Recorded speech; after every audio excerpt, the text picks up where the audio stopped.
골로새서 2장 1절에서 5절 말씀은 사도 바울이 골로새 교회에 편지를 보내서 그들을 이제 진리로 거짓을 경계하는 내용입니다. 그 가운데서 성도들을 위해 내가 힘쓰는 목적과 내가 지금까지 너희에게 말한 이유에 대해서 알려주는 내용이 오늘 1절에서 5절까지 내용이에요. 골로새 교회가 사실은 이제 에바브라를 통해서 복음을 들었죠. 사실은 에바브라는 사도 바울의 제자이기 때문에 사실은 사도 바울이 직접 전하지는 않았지만 사도 바울이 전한 거나 마찬가지입니다. 같은 진리를 지금 들었기 때문에. 그런데 그 골로새 교회에 이제 거짓 진리가 이제 슬그머니 들어와서 그들이 들었던 어떤 복음 진리 안에서 그들이 견고하게 뿌리를 받고 흔들리지 않아야 되는데 사실은 이제 듣는 소식에 의하면 흔들린다는 소식을 들었어요. 진리에서 흔들리게 되면 어떤 일이 벌어지냐면 당연히 생활도 흐트러지는 거예요. 그래서 사도 바울이 편지를 통해서 지금 다시 한번 복음 진리에 대해서 확증을 해주고 그들이 잘못 알고 있는 거짓 진리에 대해서 경계를 하면서 너희가 그 복음 진리에 의해서 이렇게 생활해야 된다. 지금 전체적인 구조가 그렇게 되어 있어요. 그래서 지금 우리가 공부하는 부분이 바로 복음 진리를 확증하는 부분이 이제 끝났고 거짓 진리에 대해서 경계해 주는 내용인데 어떻게 경계하냐면 진리로서 거짓을 경계하는 내용입니다. 1절에 보시면 바울이 그 골로새 교회나 라오디게아 교회가 나오죠. 라오디게아 교회는 골로새하고 거의 인접해 있는 교회입니다. 그 골로새와 라오디게아 교회 그리고 얼굴이 본 적이 없는 자들, 사도 바울의 얼굴을 본 적도 없는 자들을 위해서 내가 얼마나 힘쓰고 있는지를 너희 골로새 교회가 알기를 원한다고 해요. 내가 너희를 위해서 지금 얼마나 힘쓰는지를 너희 교회가 알기를 원한다. 좀 말이 좀 그렇죠. 알아주기를 원한다. 사도 바울이 그러면 어떻게 했느냐면 우리가 1장 24절 그다음에 28절 29절에 보면 그가 어떻게 했는가가 나와요. 여기 보시면 24절에 보면 나는 이제 너희를 위하여 받는 괴로움을 기뻐하고 지금 골로새 교회를 위해서 내가 받는 괴로움을 기뻐하고 그리스도의 남은 고난을 그의 몸된 교회를 위하여 내 육체에 채우노라. 고난을 채운다. 괴로움을 기뻐하면서 그다음 28절 우리가 그를 전파하여 각 사람을 권하고 모든 지혜로 각 사람을 가르침은 각 사람을 그리스도 안에서 완전한 자로 세우려 함이니 그랬죠. 지금 사도 바울이 계속 복음을 전파하면서 수고를 하고 있잖아요. 권면도 하고 가르치고 전파하고 그 하는 목적이 뭐냐? 그게 바로 각 사람을 그리스도 안에서 완전한 자로 세우려 한다. 이를 위하여 나도 내 속에서 능력으로 역사하시는 여의 역사를 따라 힘을 다하여 수고한다. 이렇게 말했어요. 아니, 잘 가는데? 한마디로 말하면 사도 바울은 지금 내가 복음 너희를 위해서 힘을 다해서 수고한다. 괴로움도 받고 고난도 내 몸에 채우고 하면서 한다. 그랬죠. 내가 그렇게 너희들을 위해서 힘쓰는 목적 지금까지 너희에게 말한 이유에 대해서 지금 다시 한번 말해주는데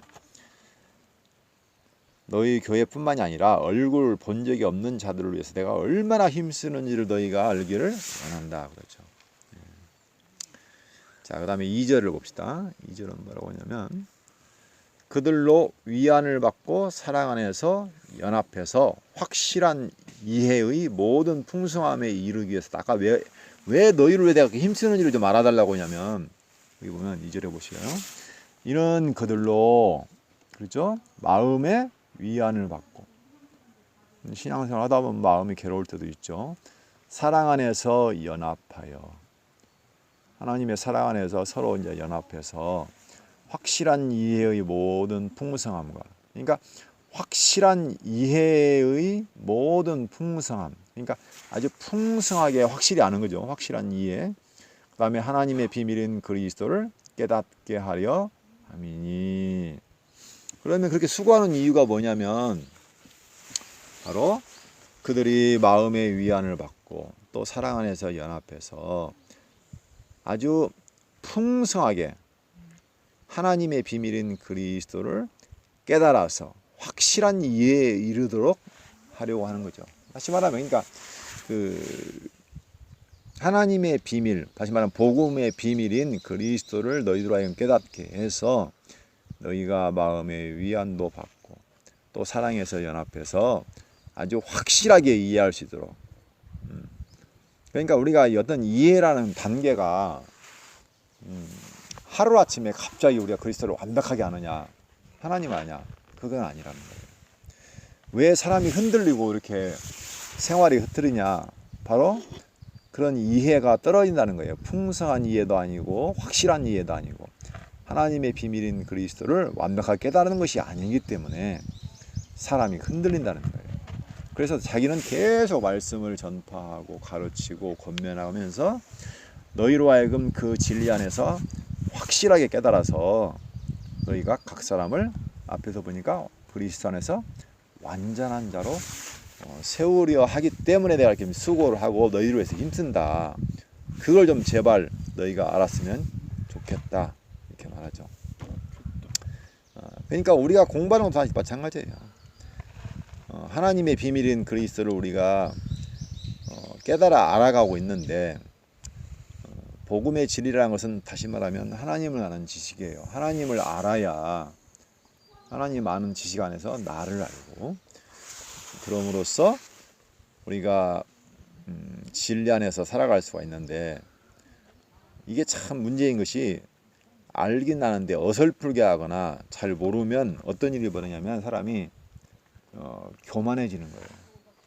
무슨 소리냐면 제대로 못 알고 어설프게 하거나 이렇게 알게 되면 사람이 자기 세계에서는 다 알아. 우리가 이제 그 우물가에 보면 개구리가 살아요. 그 우물 안에서 보면은 자기는 세상을 다 알고 있지, 그 안에서는.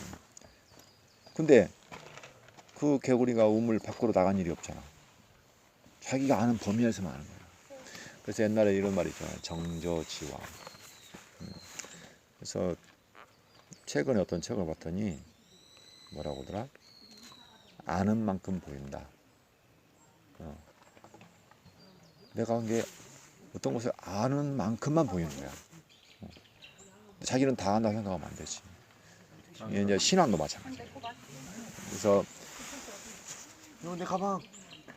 그래서 우리가 이제 그런 확실한 이해에 이른다는 것이 그렇게 쉽지 않다는 거예요. 지난번에 그 올빼미 얘기했잖아. 올빼미. 무슨 올빼미지? 북방 올빼미. 올빼미가 처음에 태어났어. 먹이도 스스로 못 구하고 생존 자체가 안 돼. 내 가방요. 내 가방 문 오는데. 그런데 그 올빼미가 커가지고 이제 스스로 먹이를 먹고 가서 먹이를 잡아야 되고. 올빼미 나쁜 놈 아니야, 그거? 걔 아닌가? 그렇게 해서 스스로 생존을 해야 하잖아. 그렇지. 똑같아요. 우리가 그리스도의 사람으로 태어났어. 근데 아직은 뭐냐면 어린아이야. 세상에 가면 멋있는데. 싸워서 이길 만한 힘이 있을까? 당장 나가면 죽어. 안 죽을 것 같죠? 세상에 유혹에 오면, 세상이 조금 고난이 오면 그냥 쓰러지는 거야. 그래서 계속적으로 진리로 우리는 계속 먹고 훈련을 받고 이렇게 하면서 내가 이제 튼튼해지는 거야. 스스로 나가서도 생존할 수 있고 능히 이길 수 있는 승리할 수 있는 자로 지금 사도 바울이 만들기 위해서 그렇게 애를 쓴다는 거예요. 왜? 하루아침에 안 되기 때문에. 세상에서는 뭐 먹는 것도 배워야 되고 싸우는 법도 또 먹이를 잡는 법도 배워야 되겠지만 우리는 진리로 성장한다. 다른 거 없어요. 그리스도를 아는 진리로 성장해지면 우리가 굳건한 믿음에서 살아갈 수가 있다. 자, 그 다음에 봅시다. 3절. 그 안에는 지혜와 지식의 모든 보화가 감추어져 있느니라. 그리스도 안에서 지혜와 지식의 모든 보화가 감춰져 있다. 그리스도를 떠나면은 많은 것이 있을 것 같아도 그 안에가 모든 진정한 보화가 숨어 있다는 거예요. 지혜와 지식. 지혜가 뭘까? 지혜가 뭘까? 지혜로운 사람. 똑똑한 지식. 사람, 지식. 많이 알고 있는 사람. 우리 세상에 보면 지혜로운 사람, 지식이 많은 사람이 많잖아요. 근데 그것은 세상 지식이고 지혜고, 모든 지식과 지혜의 근본이 뭐라고 하냐면 어떻게 떠오르세요? 여호와를 아는 것. 왜냐하면 여호와께서 다 지으시고 다스리시고 주관하시기 때문에 그분이 기준이야. 왜? 그분이 다 사람도 짓고 만물도 짓고 역사도 주관하잖아. 그러니 그분을 아는 지식이 없으면 내가 아는 지식은 다 근본 지식이 아니야. 그분을 알아야 나를 알고, 그분을 알아야 세상을 알고, 그분을 알아야 역사를 압니다. 그래서 여호와라는 것이 지혜와 지식의 근본이라고 합니다. 그러니까 그 그리스도 안에서 우리가 하나님 알게 되면 그 안에서 모든 지혜와 지식의 모든 보화가 그 안에 감추어진 거죠. 세상의 지식과는 상대가 안 되는 거예요. 그것도 이제 세상의 모든 지혜도 의미가 있지만 하나님을 아는 지혜로부터 모든 걸 판별할 수 있는 거예요, 사실은. 왜냐하면 해석의 기준이 없어, 세상에는. 절대 기준이 없어. 근데 하나님이 모든 걸 지었기 때문에 그분이 기준이야. 그래서 그분이 지혜와 지식의 근본이라고 하는 거예요. 4절에 보면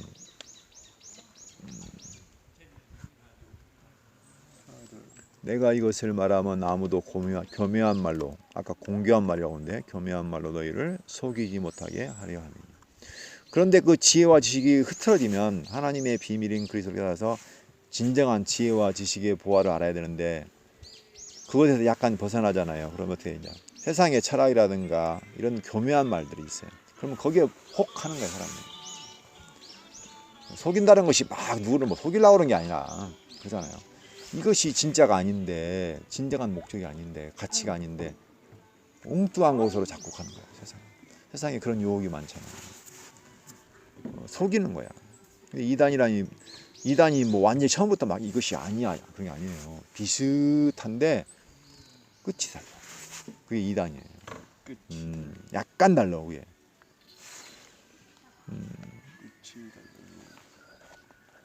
그래서 철학이란 이단은 그럴듯한 말로 우리를 속이게 하는 거죠. 그리스도 밖에도 뭐가 있다.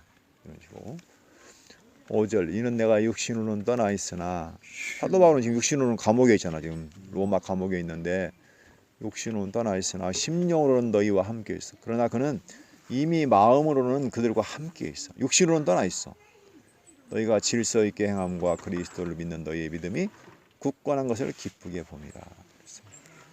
그 생각하는 건 뭐예요? 사도 바울이 하는 야, 저 사람들이 믿음 안에서 굳건하게 서서 질서 있게.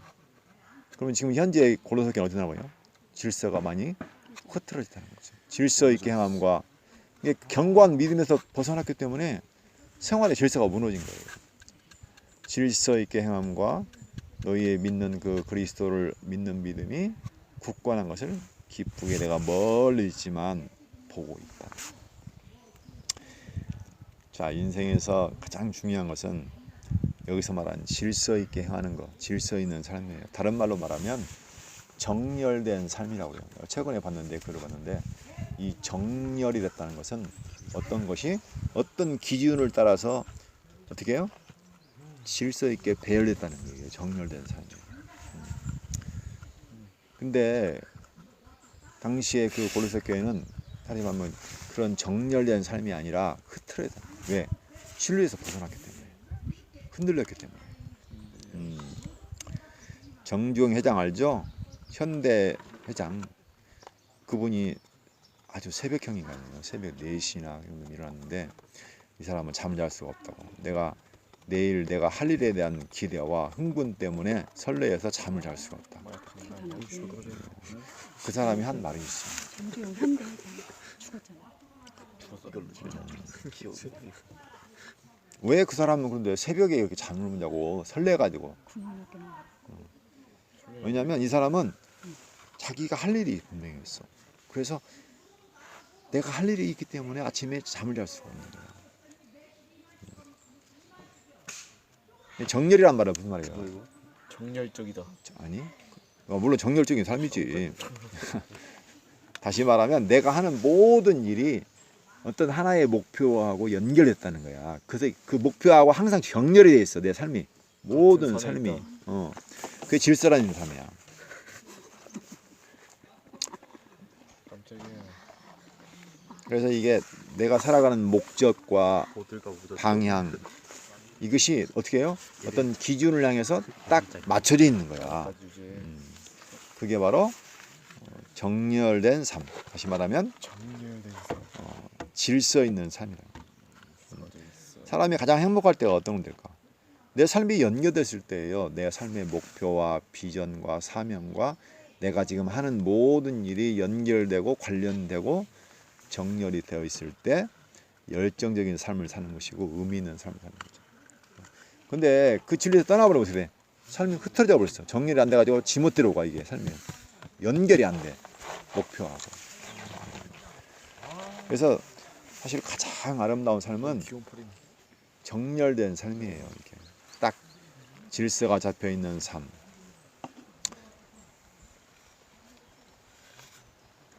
어떤 사람이 그동안 인생은 속도가 아니라 방향이라고. 다시 말하면 내 삶의 방향이 정해져서 그쪽으로 가라고 있는 게 중요하지. 빨리 뭔가를 하는 게 중요하다. 아니면 속도가 너무 느리면 어떻게 됩니까? 아니, 가는 방향이 틀리면 빨리 가봐야 없는 길로 가지. 그래서 하는 얘기지. 세상에는 우리를 욕심나게 하고 유혹하는 것들이 많아요. 이것이 맞다, 이것이 진리다. 우리가 가야 하는 분명한 길은 그리스도 안에 있는 하나님이 약속하신 그 길인데, 그 길을 향해서 갈 수 있도록 사도 바울이 늘 그 진리를 가르치고 권하고 교훈해서 그 흐트러지지 않도록, 믿음에서 떠나지 않도록, 정렬된 삶에서 벗어나지 않도록 하기 위해서 그토록 애를 쓴다고 지금 말을 해주고 있어요. 자, 기도하고 말씀 마치도록 하겠습니다. 살아계신 하나님 아버지 감사합니다. 그리스도를 아는 진리 가운데 견고한 믿음 가운데 서 있지 아니하면 세상의 유혹과 도전 안에서 우리는 흔들리고 흐트러지고 질서 없는 삶을 살아갈 수밖에 없음을 이 시간 고백합니다. 그리스도 안에서 감춰진 지혜와 지식의 모든 보화를 발견하게 하여 주시고, 그 안에서 우리의 삶의 목적과 방향과 사명이 분명해져서 모든 삶이 그 목표를 향해서 정렬이 되게 하여 주시고 질서 있는 삶을 살아갈 수 있도록 하나님 아버지께서 저희 가운데 진리 안에서 은총을 주셔서 분명한 이해에 이르게 하시고 확실한 지식에 이르게 하셔서 정렬된 삶을 살아갈 수 있도록 인도하여 주시옵소서. 저희는 아직 연약합니다. 어린아이가 장성하여져서 견고해질 때까지 진리 안에서 늘 붙들어 주시고, 그로 말미암아서 강건하여져서 스스로 생존하고 강건하여져서 또한 어린아이를 기를 수 있는 귀한 믿음으로 인도하여 주시옵소서. 예수 그리스도 이름으로 기도합니다.